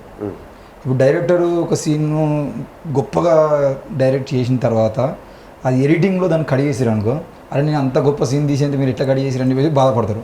ప్రొడ్యూసర్ ఏమో ఒక చిన్న సన్నివేశమైనా కూడా దానికోసం, ఇప్పుడు మేడం అన్నట్టు ఒక చిన్న సన్నివేశాన్ని కూడా ఒక 100 మంది యాక్టింగ్ చేసిన సీన్ ఉన్నది అనుకోండి, ఆ 100 మందికి మనం డబ్బులు చెల్లించి సీన్ తీస్తాం. అరే ఒక ప్రొడ్యూసర్కి ఏమనిపిస్తాయి, నేను ఇన్ని 100 మందిని తీసుకొచ్చి దానికోసం ఇంత ఖర్చు చేసి సినిమా తీస్తే ఆ సీన్ కట్ చేస్తే ఎట్లా అని చెప్పేసి బాధ ఉంటుంది. ఇప్పుడు ఇక్కడ డైరెక్టర్ ప్రొడ్యూసర్గా ఈ రెండు నొప్పులు మీకే ఉంటాయి. అట్లాంటి సన్నివేశాలు ఏమైనా కట్ చేసినప్పుడు కానీ, లేదంటే ఆ ఎడిటింగ్లో తీసేసినప్పుడు కానీ మీరు ఆ పెయిన్ని ఎట్లా భరించారు? భరించేదేముంది, మెర్సిలెస్. అల్టిమేట్గా ఎంత బాగా ప్రేమించి మూవీ చేసినా ఆడియన్స్ని దృష్టిలో పెట్టుకొని చేయాల్సిన కాన్సెప్ట్ అది. సో నా వ్యూస్ నేను ఎడిటర్కి ఇవ్వాలి. సో ఆ తర్వాత they will bring up the right thing. నేను రైట్ థింగ్ అని అనకపోతే నీకు రైట్ మూవీ రాదు. అది అంటే నా మూవీ వస్తుందేమో కానీ ఆడియన్స్ నచ్చే మూవీ రావాలి కదా. సో అక్కడ అన్బయాస్డ్గా ఉండేది. అది డెసిషన్ అంటే అది కలెక్టివ్ డెసిషన్ ఉంటుంది, గ్రూప్ డెసిషన్. బట్ ఏదైనా చర్చ జరుగుతుంది యాక్చువల్గా. అది నా ఓన్ డెసిషన్, ఫైనల్గా నా డెసిషనే అవుతుందేమో. బట్ బాగా డామినేట్ చేస్తారు వీళ్ళంతా. వీళ్ళు ఇలా చూస్తూనే కామ్గా ఉన్నారు కానీ అలా ఉండరు వాళ్ళు. వాళ్ళు పట్టుకుంటారు, ఆడ కూర్చుంటారు, ఏది ఎట్లా అని చెప్పి మళ్ళీ తీసుకొస్తాడు కార్తీక్. ఇది వినలేను అనుకోండి, అవన్నీ చేసేసి ఫోన్లో మళ్ళీ పోయేటప్పుడు ఒక మొబైల్ వర్షన్ పంపించేస్తాడు. ఆయన ఇష్టం ఏమైనా చేసుకొని అని చెప్పి పంపిస్తాడు. సో అలా there are many things are involve. అంటే సింగిల్ బ్రెయిన్ కంటే డబుల్ బ్రెయిన్ చాలా బెటర్. సో అలాంటి మల్టిపుల్ బ్రెయిన్స్ ఉన్నాయి ఈ సినిమా. పేరుకు నాదే డైరెక్షన్ అని ఉంటుంది, దాంట్లో ఏం డోకా ఉండేది, ప్రొడ్యూసర్ కూడా. బట్ చేసిందంతా కలెక్టివ్ ఎఫర్ట్ అన్నట్టు. అంటే విష్ణుభాయ్ మీరు ఒకసారి అంటే ఇప్పుడు సినిమా మేము ఆల్రెడీ సాంగ్స్ కొద్దిగా సీన్ అంతా చూసాం కదా, సినిమా అంతా సింక్ సౌండేనా లేదంటే డబ్బింగ్ జరిగిందా? మొత్తం డబ్బింగ్ జరిగిందండి. ఇక్కడ మన స్టూడియోలో కూడా డబ్బింగ్ జరిగింది ఇక్కడ. ఓకే. దాన్ని మోస్ట్లీ మా సీన్లో ఎలా అయిందని అంటే మా మూవీ చాలాసార్లు తింపాము అటు ఇటు. ఓకే. ఆ తింపే క్రమంలో అసలు సింక్ చాలా ప్రాబ్లం అయ్యేది. అసలు ఇవాళ సింక్ చేసేటోళ్ళం, మళ్ళీ 1 వీక్ తర్వాత చేంజ్ అయ్యేది, మళ్ళీ సింక్ చేసేటోళ్ళం. అలా చాలా అబ్బో ఈ సింక్ విషయం అయితే 4 లాంగ్వేజెస్ స్టోరీ అనుకున్న దానికన్నా ఎక్స్టెండ్ అవుతా ఉంటుంది. ఒక్కసారి ఈ సిచ్యువేషన్ వచ్చినప్పుడు ఇది ఇంకా పెంచాల్సి వస్తుంది. మేము ఒకటి కొత్తది సీక్వెన్స్ చేంజ్ చేసినాం. చాలా పెద్ద R&D చేసేసి అది చేసేసి మంచిగా సీక్వెన్స్ చేసినాం. We are going for shoot next. అంటే ప్యాచ్ వర్క్ అన్నట్టు. సో అంటే మేము మా రొటీన్ ప్రాసెస్ లేదని డెసిషన్ తీసుకునేటప్పుడు టేబుల్ మీద కూర్చుంటాం. దుర్గా మేడం వచ్చేసింది, అంతా ఏం జరుగుతుంది చెప్పండి అని అంటే ఇదని ఆగు మీరు అంతా అని చెప్పేసి 3 రోజులు ఎఫర్ట్ పెట్టాము. ఒక 5 నిమిషాలల్లో సీన్ అంతా మళ్ళీ రీఫ్రెష్ చేసి ఉన్నదాన్నే చేంజ్ చేసి పెట్టిందని. రష్ ఉంది ఆడ.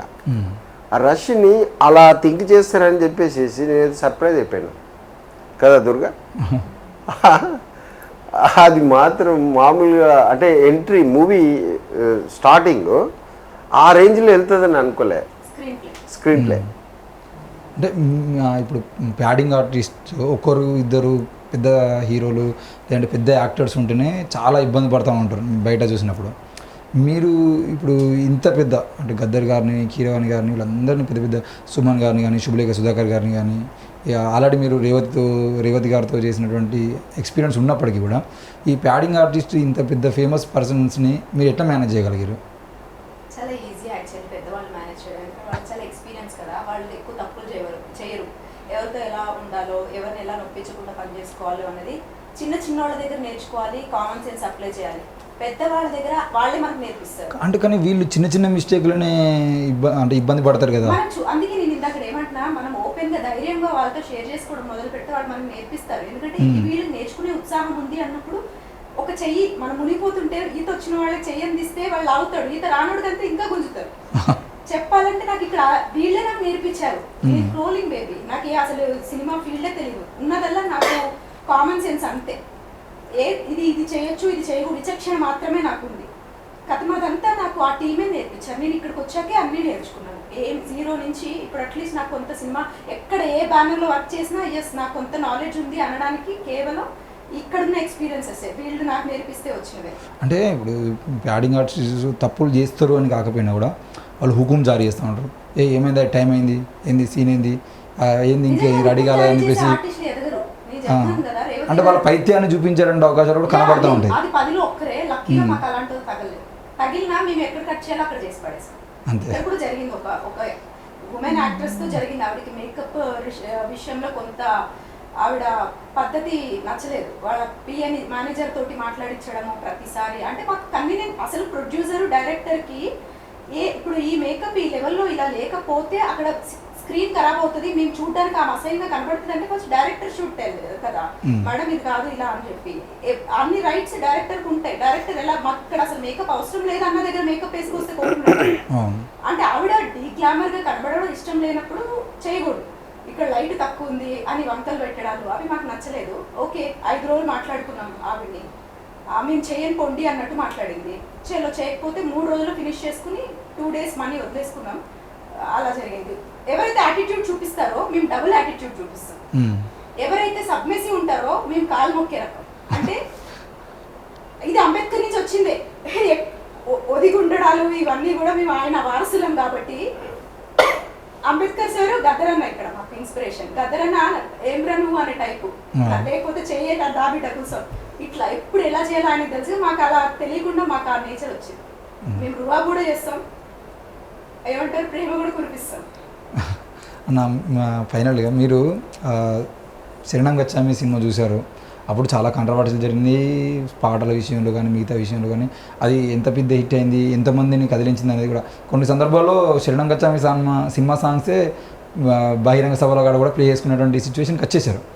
ఇప్పుడు మళ్ళీ తీస్తున్నారు. అంటే ఇప్పుడు బొమ్మకు క్రియేషన్స్ వచ్చేటువంటి సినిమాలు ఏవైతే ఉన్నాయో అవన్నీ ఈ రకమైనటువంటి ఐడియాలజీతోనే వస్తాయా? అంటే ఏ రకంగా మీరు సినిమాలు తీయాలనుకుంటున్నారు? అంటే అందరినీ అన్ని రకాలుగా తీయాలనుకుంటున్నారు, లేదంటే ఒకటే స్టాండ్ బైలో బాబాయిజం కానీ శరణం గచ్చామి కానీ ఇప్పుడు ఇండియా ఫైల్స్ కానీ?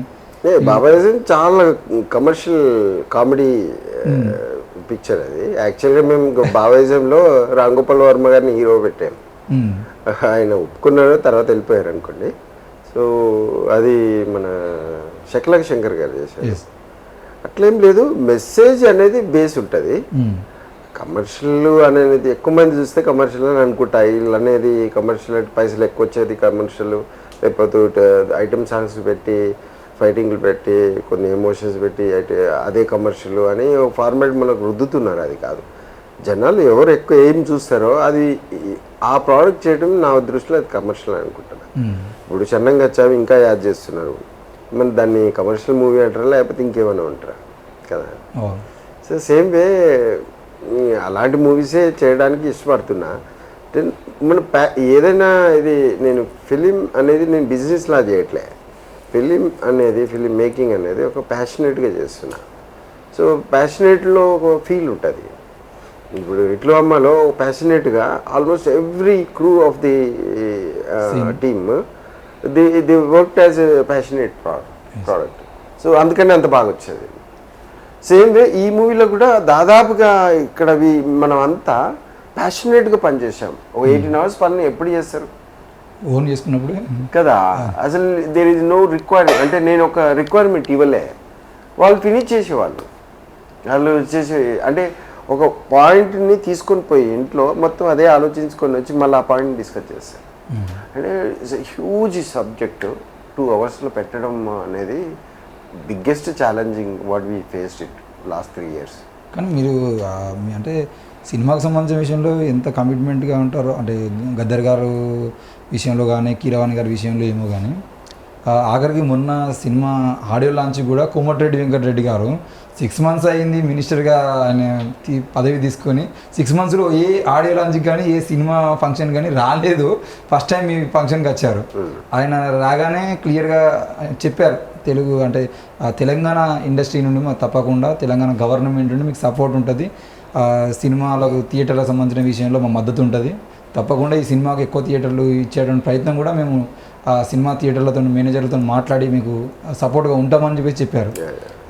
ఈ అంటే సినిమా స్టోరీ నచ్చిందా లేదంటే అద్దంకి దయాకర్ గారి సపోర్ట్తోని ఆయన మాట అన్నారు?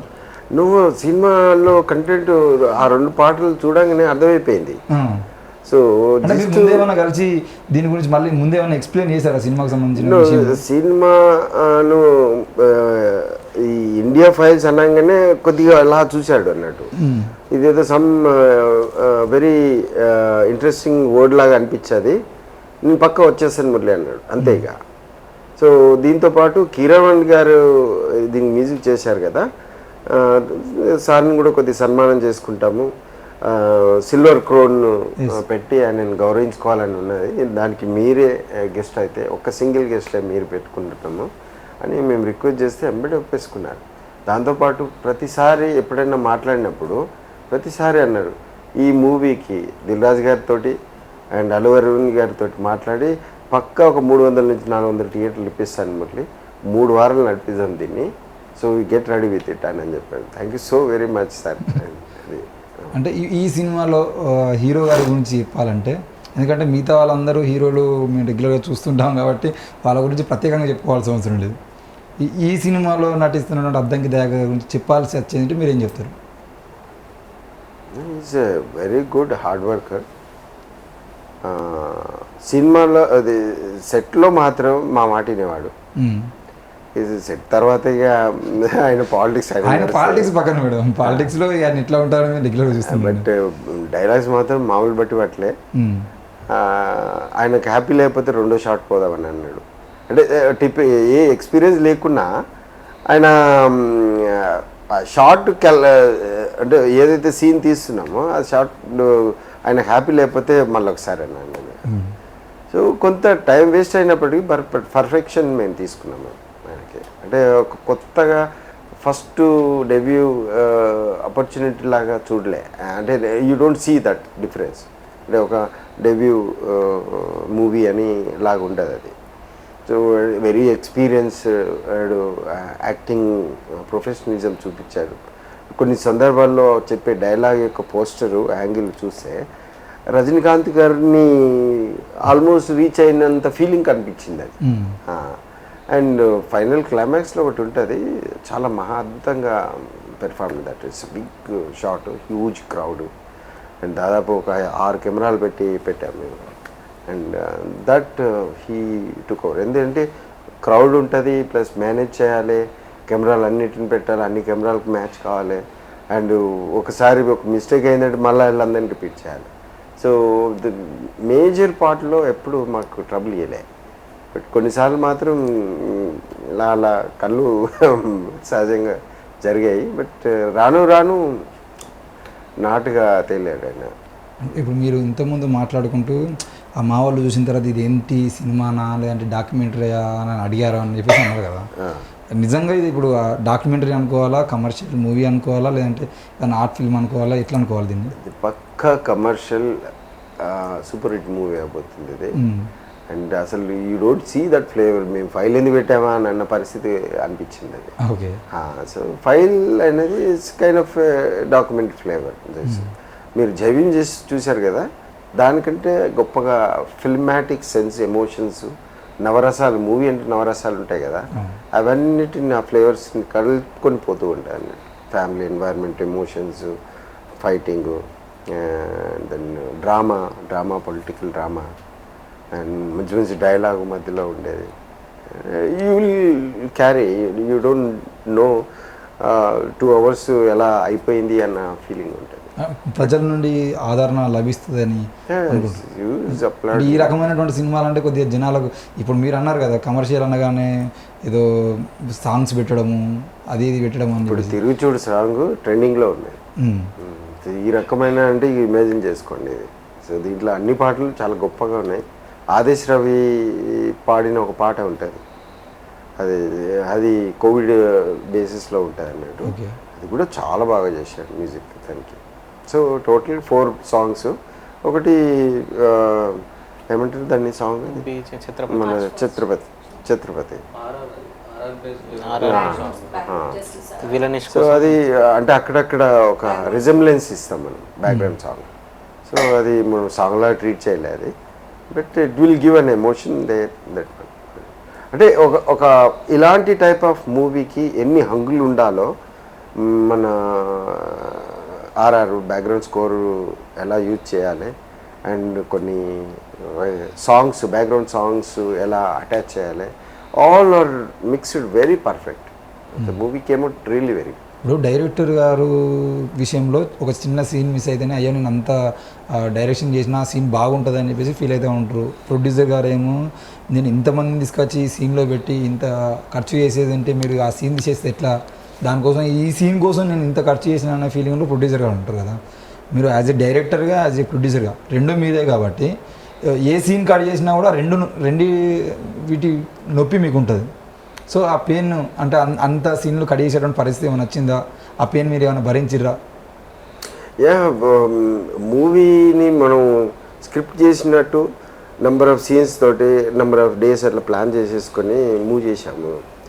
సో ఒక ఫైటింగ్ సీన్ ఉంటుంది, లెంతీ, ఒక 8 minutes లెంతీ సీన్ ఉంటుంది అది. సో మొత్తం మూవీ చూసినాక తర్వాత అది ఫిట్ అవ్వట్లేదు. అది నేను ఎంత ప్రేమించిన బాగా చేసాం షూట్. అది 3 రోజులు చేసాం మేము. అంటే చేజింగ్ ఉంటుంది అన్నట్టు, బాగా చేజింగ్ కుట్టు అండ్ హీరో కొట్టుకుంటూ పోతుంటాయి అన్నట్టు. దానికి కొంత సీజీ అవి ఉంటాయి. అంత అయిపోయినాక తర్వాత దాన్ని తీయాల్సి వచ్చింది. అది ఇట్స్ పెయిన్ఫుల్ థింగ్ అది. తీయకపోతే అది సినిమాలాగా అంటే ఈ ఆడియన్స్కి అది కాదు అన్నట్టు, ఫిట్ కాదు అది. ఓవరాల్ ఒక 2 crores బడ్జెట్ అంత కంటెంట్ కట్ చేసేది సార్, అంత ఎఫెక్ట్. నాకు తెలిసి అది ఇంకో మూవీకి కూడా part 2 వస్తే కూడా దాంట్లో యూజ్ అవుతుంది అంత. మళ్ళీ ఒకసారి సీజీస్ కూడా డిలీట్ చేసిండు. ఒకసారి మేము షూట్కి పోదాము అని ఒక ప్లాన్ వేసి స్కెచ్ చేస్తే మేడం అప్పుడు ఇన్వాల్వ్ అయ్యింది. అప్పుడు ఆ షూట్ పోకుండా మళ్ళీ రష్లో నుంచే మేము తీసుకొని రష్ చూస్తాం ఫస్ట్ అని చెప్తే మేడం అప్పుడు అందరం అప్పుడు ఒకసారి మళ్ళీ ఒక నెక్స్ట్ డే రోజు రష్ చూసి దాంట్లో నుంచే మళ్ళీ యాడ్ ఆన్స్ చేసి మళ్ళీ ఫైనల్ లాక్ చేసిండే. సో కొన్నిసార్లు మనం బ్లంట్గా ఉండాల్సిందే, లేకపోతే మూవీ నేను చూడడానికి పనికి వస్తుంది కానీ ఆడియన్స్ చూడడానికి పనికి రాదు. So it was a hard work all together. ఎంత క్రౌడ్, దాదాపు 250 members ఉంటారు 3 days. అండ్ దాంతోపాటు సీజీ వర్క్ కూడా కంప్లీట్ చేసాం, దాదాపుగా ఒక 2 months దాని మీద పెట్టిండొచ్చు. So removing such huge effort, day and night work చేసిన దాన్ని అవి కొద్దిగా ఉంటాయి. But what to do, movie what is demanded మూవీకి దాన్ని మనం సపోర్ట్ చేసుకుంటూ వెళ్ళాలంటే. ఓకే, బొమ్మాకు క్రియేషన్స్లో వస్తున్నటువంటి ఇండియా ఫైల్స్ సంబంధించినటువంటి సినిమా టీంతో మనం మాట్లాడడం క్లియర్గా. బొమ్మాకు క్రియేషన్స్ అలాగే ఈరోజు శ్రీ చరణం గచ్చామి నుండి ఇప్పటివరకు తీసుకున్నటువంటి మీనింగ్ఫుల్ సినిమాలకు సంబంధించిన విషయంలో ఇది కాంగ్రెస్ వాళ్ళ సినిమా కాదు, క్లియర్గా ఇండియా ఫైల్స్ అనేది ఈ దేశ చరిత్రకు సంబంధించినటువంటి సినిమా అని చెప్పి చెప్తున్నారు. అద్దంకి దయాకర్ గారు కూడా స్టోరీకి సంబంధించిన విషయంలో ఆయన అయితే బాగుంటుందని గద్దర్ గారి సూచన మేరకే మేము పెట్టామని చెప్పి చెప్తున్నారు. మొత్తానికైతే ఇప్పుడు ఈ ఇండియా ఫైల్స్ అనేది మరి ఆగస్టులో వచ్చినా సెప్టెంబర్లో వచ్చినా క్లియర్గా గద్దర్ లాంటి వ్యక్తిని మళ్ళీ మనం చూసేటువంటి అవకాశం ఈ సినిమా స్క్రీన్ మీద మనకు కనబడబోతుంది. రెండవది అద్దంకి దయాకర్ లాంటి ఒక రాజకీయ నాయకుడిని, గొప్ప రాజకీయ నాయకుడిని హీరోగా తీసుకొచ్చేటువంటి ప్రయత్నం కూడా చాలా గొప్ప విషయం. మరి ఈ సినిమాకి ఆస్కార్ విన్నర్ మరి కీరవాణి గారు, అతి గొప్ప మ్యూజిక్ డైరెక్టర్ కీరవాణి గారు మ్యూజిక్ చేయడమే కాకుండా వాళ్ళ కుటుంబ సభ్యునిగా ఉండి ఈ సినిమాకి తను పాట కూడా పాడటం అనేది ఎంత గొప్పమైన విషయం. మరి ఈ సినిమాను మనం ఆదరించేటువంటి విషయంలో మరి కోమటిరెడ్డి వెంకటరెడ్డి గారు కూడా మాట ఇచ్చారు. ఈ సినిమా తప్పకుండా ప్రజలు చూడాల్సిన విషయం ఉంది. ఇందులో ఉన్నటువంటి సాంగ్స్ని కూడా ప్రజలు అర్థం చేసుకోవాల్సిన అవసరం ఉందని చెప్పేసి చెప్తున్నారు. వందే మాతరం సాంగ్ అయినా, తిరిగి చూడు సాంగ్ అయినా, ఈ 2 సాంగ్స్ కూడా ప్రజలు 1-2 సార్లు వింటే వారి ఆలోచనలు కూడా మారేటువంటి అవకాశాన్ని అనిపించి చెప్తున్నారు. మరి ఈ meaningful cinema Razakar files, Kashmir files లాగా కాకుండా ఇండియా ఫైల్స్ అనేవి ఏంటివి అనేది చూపించేటువంటి ప్రయత్నం జరుగుతుంది. కాబట్టి మీరు అందరూ చూస్తూనే ఉండండి NN మీడియా. Thank you.